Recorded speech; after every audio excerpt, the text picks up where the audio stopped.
So I'm at Sage Ridge, and I want people to see how the elevation here is just so crazy. This is a vineyard that's just one hillside over from Pritchard Hill, but we're on top of this vineyard, and the soils here are almost like moon dust. It's all fractured rock, and we're trying two things. So adversity is pushing the envelope on its two blocks in completely different ways. One, we're farming with cordon. One, we're using cane. And the two wines are on the same soil.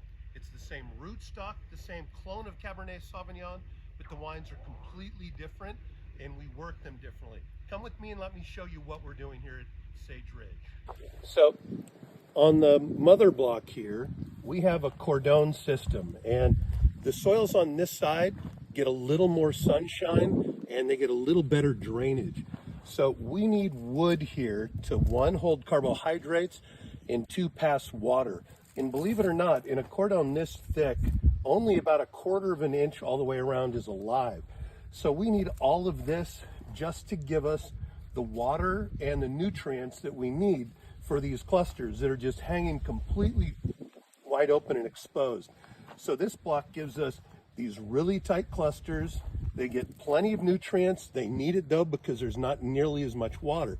When we go down to the other block that is cane pruned, so here, this is our cane pruned section of the vineyard, and you'll see that instead of having these big cordons, what we do every year is we lay a cane down. And this side, for whatever reason, over a 10-year period, we got to know that it has more vigor. So here, instead of 2 long cordons, we actually have laid 4 canes, and we're letting much more fruit hang per plant because you've got clusters on both sides. We're then going to come through and drop half of these clusters over the next 2 weeks. But our goal here is to have this much fruit because of all the nutrition, all the water.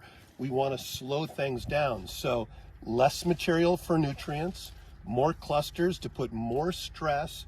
We'll drop all of those, and then at the end, all of that horsepower will go into ripening and developing the rest. This gives us smaller berries. You see how tight and small the clusters are? Sometimes they look like Pinot, and it's going to give us the darkest, inkiest wines.